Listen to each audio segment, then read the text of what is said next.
வணக்கம். முன்னாள் முதல்வர் மு.க.ஸ்டாலின் அவர்கள் போட்டியிட்ட கொளத்தூர் தொகுதியில் ஒரு திடீர் திருப்பம் ஏற்பட்டிருக்கிறது. கொளத்தூர் தொகுதியில் பயன்படுத்தப்பட்ட வாக்கு எந்திரங்களை முழுமையாக எண்ண வேண்டும் என்பதை சொல்லி வழக்கு தொடர்ந்திருக்கிறார் முன்னாள் முதல்வர் மு.க.ஸ்டாலின். அதாவது தமிழக வெற்றி கழகத்தினுடைய வேட்பாளராக கொளத்தூரில் போட்டியிட்ட வி.எஸ். பாபுவினுடைய வெற்றி செல்லாது என்றும் அவருடைய வெற்றியை எதிர்த்து மு.க.ஸ்டாலின் அவர்கள் வழக்கு தொடுத்திருப்பதுதான் இன்றைக்கு இந்திய அரசியலில் ஒரு மிகப்பெரிய பேசுபொருளாக மாறி இருக்கிறது. ஒன்றை நான் சொல்லிக்கொள்ள விரும்புகிறேன். இந்திய அரசியல் வரலாற்றில், அதாவது 80 வருட சுதந்திர இந்தியாவுடைய வரலாற்றில் இவ்வளவு பெரிய அளவில் இந்தியாவை உற்று நோக்கக்கூடிய ஒரு சம்பவம் அப்படிங்கிறது அரிதிலும் அரிது. உங்கள் செப்டிக் டேங்கில் துர்நாற்றமா வழிந்து வருகிறதா? நோய் பரப்பும் கரப்பான் கொசு தொல்லையா? கவலை வேண்டாம். கிளீன் செய்ய லாரி வேண்டியதில்லை. பிரிஸ்டினோ வாரியர் செப்டிக் டேங்க் கிளீனர் ஒன்றே போதும். உங்களுக்கு எல்லாருக்கும் நல்லா தெரியும், முழுமையாக வாக்கு எண்ணிக்கை நடத்தப்பட வேண்டும்.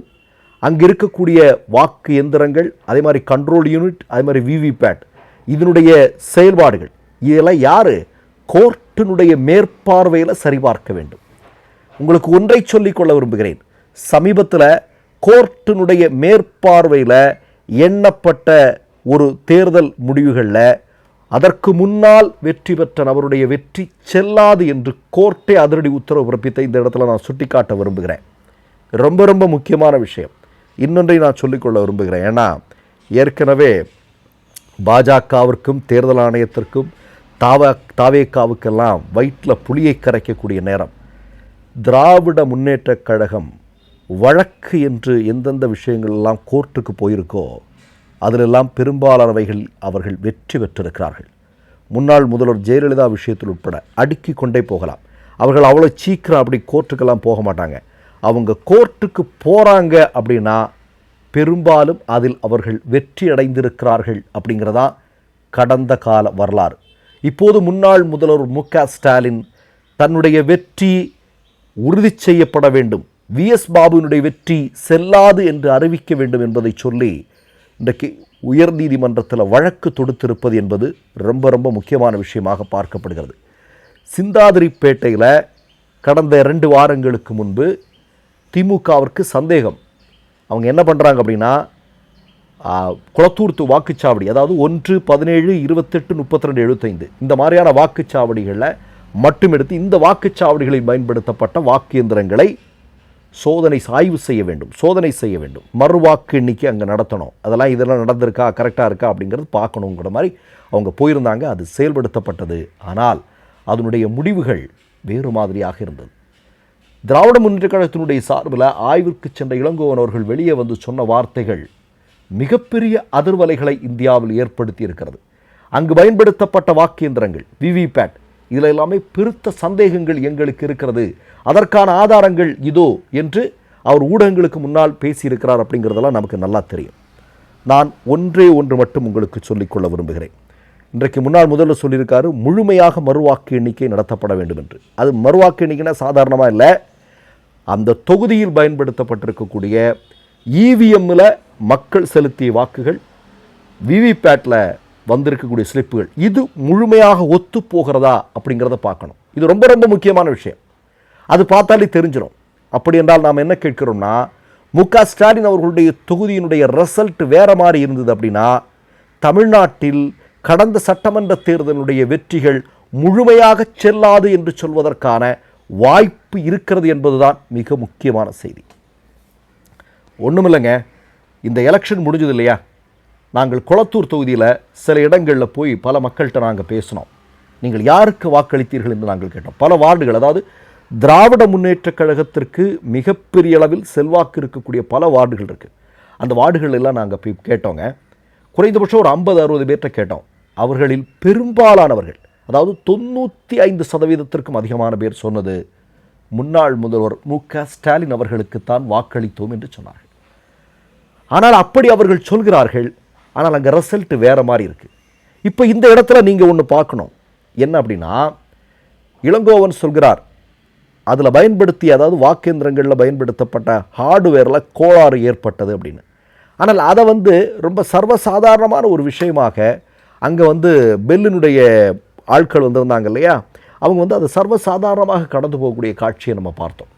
இப்போது இந்த இடத்துல நம்ம விவாதிக்கப்பட வேண்டிய விஷயம்னு ஒன்று இருக்குது. அது என்ன அப்படின்னு பார்த்தீங்கன்னா,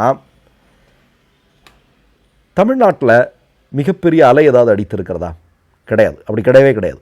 அதுக்கு ஒரு உதாரணம் சொல்கிறேன். கடந்த 5 வருட முன்னாள் முதல்வர் மு க ஸ்டாலின் அவர்களுடைய ஆட்சியில் அரசினுடைய நிர்வாக சீர்கேடு, இல்லை அரசினுடைய மக்கள் நலன் சார்ந்த விஷயங்கள் இதெல்லாம் பிடிக்காமல், இல்லை நிர்வாக சீர்கேடை சுட்டி காட்டி ஒரு மிகப்பெரிய போராட்டம் நடந்ததாக நீங்கள் சுட்டி காட்ட முடியுமா? காட்டவே முடியாது. அலையெல்லாம் அப்படி அடிக்கலை. ஆனால் இங்கே ஒன்று அப்படி ஒரு செட் பண்ணுறதுக்கு முயற்சி பண்ணாங்க. அதாவது ஒரு பெரிய புரட்சி நடந்துருச்சு அப்படின்னு அப்படியெல்லாம் கிடையாது. அப்படி புரட்சி நடந்துருச்சு அப்படின்னா, அப்படி புரட்சி நடந்த காலகட்டங்களில், அதாவது மிகப்பெரிய அலை வீசிய காலகட்டங்கள் எல்லாம் திராவிட முன்னேற்ற கழகம் 160 150 இடங்களில் வெற்றி பெற்றிருக்காங்க. அதிமுக 130 140 150 160 வெற்றி பெற்றிருக்கிறார்கள். ஆனால் தவைக்கா வெற்றி பெற்றது என்பது 107 இடங்களில் மட்டும்தான். அது நமக்கு எல்லாம் தெரியும். அப்போ அலை என்று நாம் சொல்ல முடியாது இல்லையா? அதை நம்ம சேர்த்துக்க வேண்டியிருக்குது. அப்போ அலையே அடிக்கலை. ஒரு ஒரு ஒரு கட்சி தான் ஆட்சி அமைக்கணும்னு முதன்மையான முடிவையும் மக்கள் எடுக்கலை. அப்படி இருக்கும்போது கடந்த 5 வருடங்களில் மிகச்சிறப்பாக செயல்பட்ட, எந்த களங்கமும் இல்லாத ஒரு மனிதர் மு க ஸ்டாலின், அவருடைய தொகுதியில் என்னென்ன பெருசாக தெரியாத, இன்னொன்று விஎஸ் பாபு அவர்களை பற்றி பல செய்திகள் சமூக ஊடகங்களில் வருது இல்லையா? அவர் மீது நிறைய குற்றச்சாட்டுகள் இருப்பதாக சொல்லப்படுகிறது. அப்படிப்பட்ட ஒரு நபர்கிட்ட அவர் தோற்று போகிறார் அப்படின்னா யாராலையுமே ஏற்றுக்க முடியல. ஒரு செய்தி ஒன்று இருக்குங்க, எவ்வளோ பெரிய திருடனானாலுமே திருட்டு பண்ணிட்டு வெளியே வரும்போது ஏதாவது ஒரு தடயத்தை விட்டுட்டு போயிடுவான். அந்த தடயம் மட்டுமே அவனை தூக்கி உள்ளே வச்சிடும். அது மாதிரி தான் நீங்கள் விளையாடி விளையாடி விளையாடி விளையாடி மு க ஸ்டாலினுடைய தொகுதியிலேயே ஒரு சின்ன விளையாட்டை நடத்தி இருக்கிறீங்க அப்படின்றது தான் இன்றைக்கு எல்லாருமே பேசிக்கொள்கிற விஷயம். அப்படி நீங்கள் செய்தது தான் உங்களுடைய இந்த மோசடிக்கு முற்றுப்புள்ளி வைக்கப் போகிறதோ அப்படிங்கிறதாகவும் இன்றைக்கு மக்கள் பேசிக்கொள்ள ஆரம்பித்திருக்கிறார்கள். ஏற்கனவே நமக்கு தெரியும், நம்முடைய முன்னாள் சபாநாயகராக இருந்த அப்பாவு அவர்கள் இது மாதிரியான ஒரு வழக்கு கோர்ட்டில் தொடுத்திருந்தார். என்ன நடந்தது? காலம் கடந்து போனது, அவர்தான் வெற்றி பெற்றார் என்று அறிவிக்கப்பட்டது.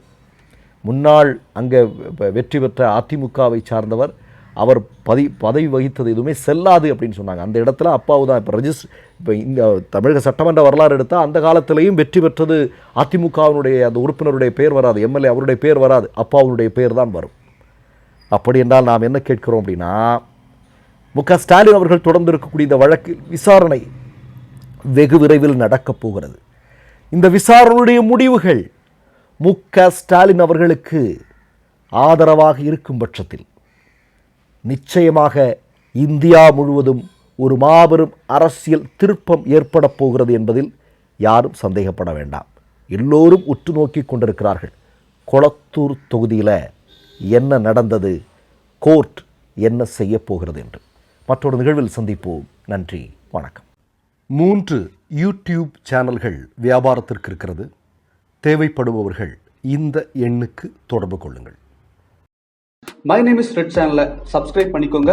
அதுக்கப்புறமா பக்கத்தில் இருக்கிற ஜாயின் பட்டனை கிளிக் பண்ணீங்கன்னா ஒரு நியூ பேஜ் ஒன்று ஓப்பன் ஆகும். அதுலேயும் ஜாயின் பட்டனே கிளிக் பண்ணிக்கோங்க. அதில் பார்த்தீங்கன்னா credit card, debit card options இருக்கு. இதில் உங்களுக்கு விசா, மாஸ்டர் கார்டு, ரிப்பே அப்படின்னு 3 ஆப்ஷன்ஸ் கொடுத்துருக்காங்க. அதில் நீங்கள் எந்த கார்டு சூஸ் பண்ணுறீங்களோ அந்த கார்டோட நம்பர் என்டர் பண்ணிக்கோங்க. அப்புறமா கார்டோட வேலிடிட்டி மந்த் அண்ட் இயரை டைப் பண்ணிக்கோங்க. அடுத்தபடியா உங்க கார்டோட பின்னால சிவிசி கோடுன்னு சொல்லிட்டு 3 நம்பர்ஸ் கொடுத்துருப்பாங்க. அந்த நம்பரை இதில் என்டர் பண்ணிக்கோங்க. அப்புறமா அட்ரஸ் அண்ட் இன்ஃபர்மேஷன் என்டர் பண்ணிட்டு பைங்கிற பட்டனை கிளிக் பண்ணிக்கோங்க. ஒருவேளை உங்க கார்டு நம்பர் இன்வாலிட்னு காமிச்சிச்சுன்னா உங்க கார்டுல இன்டர்நேஷனல் யூசேஜை எனேபிள் பண்ணுங்க.